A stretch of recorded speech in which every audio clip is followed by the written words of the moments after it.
Kemudian kita kalau lihat, jangan lihat CPNS-nya, lihat P3K-nya ya. Jadi seperti yang disebutkan tadi oleh beberapa pemateri, kompetensi teknis, manajerial, sosiokultural, dan wawancara. Soalnya nanti insya Allah akan, ini harus ada Permenpan, Kepmenpan yang baru. Jadi ini masih bisa berubah ya. 145 untuk teknis, manajerial, dan sosiokultural, serta plus 10 soal wawancara. Akan dilakukan dalam 120 menit.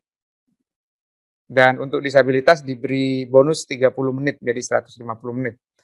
Dan di masa pandemi, sesinya akan, kalau memakai KAD BKN ada hanya 3 sesi, dengan jangka waktu seperti yang disebutkan di atas.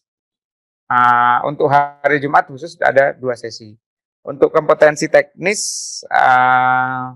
adalah yang sesuai dengan teknis jabatannya, sedangkan manajerial itu akan ada integritas, kerjasama, komunikasi, orientasi publik, dan sebagainya. Kemudian yang sosiokultural, kepekaan terhadap perbedaan budaya, kemampuan berhubungan sosial, dan kepekaan terhadap konflik dan empati.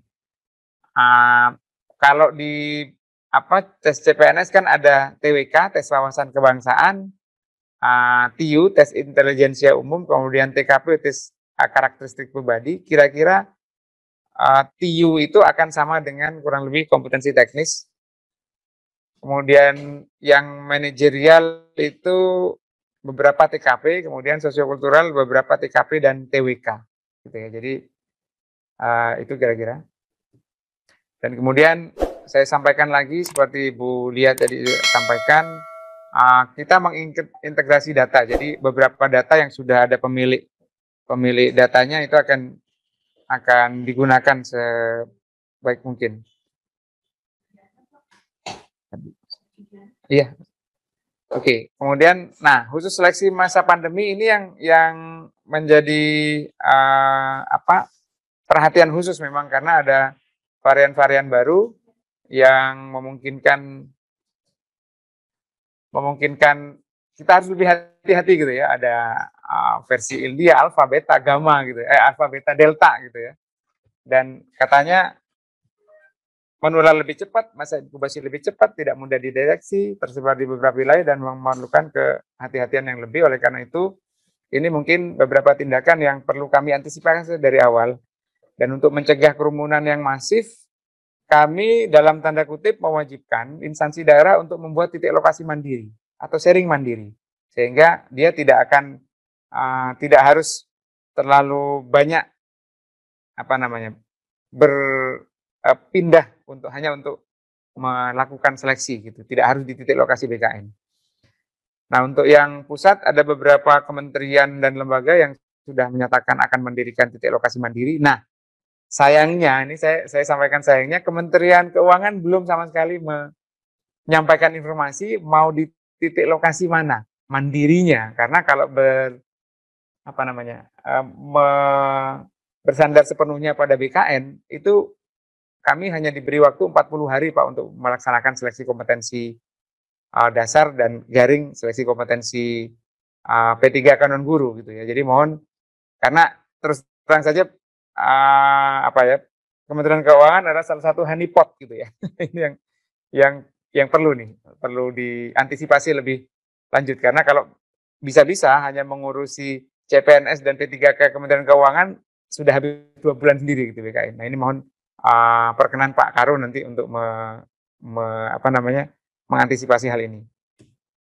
Nah, kemudian sebelum itu saya terima kasih karena Kementerian Kesehatan termasuk salah satu dari 32 KL yang sudah memberikan naskah soalnya untuk SKB, seleksi kompetensi bidang CPNS, dan seleksi kompetensi untuk P3K non guru ya.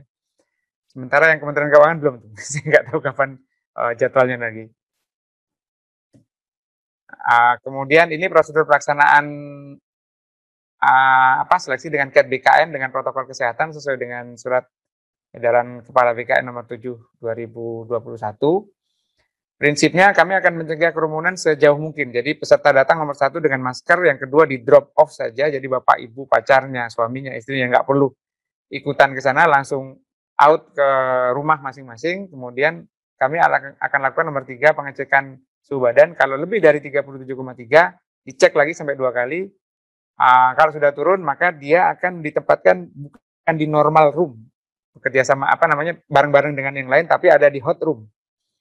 Nah, untuk di titik lokasi kami akan mewajibkan bagi BKN dan titik lokasi mandiri untuk menyediakan 3 jenis ruangan. Pertama, normal room untuk mereka yang tidak sakit dan sehat, gitu ya, tidak menunjukkan gejala-gejala apapun, suhu di bawah 37,3. Kemudian yang kedua, hot room bagi mereka yang tetap setelah 2 kali pemeriksaan suhu badan tetap di 37,3 tetapi negatif COVID.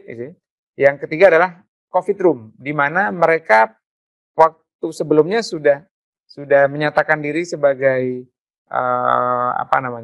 penderita COVID, tapi kemudian negatif, penyintas, tetapi suhu badannya di bawah 37, itu masih kami masukkan ke ruang yang COVID, gitu ya. Kurang lebih mungkin sekitar 1 atau 2% dari kapasitas maksimal.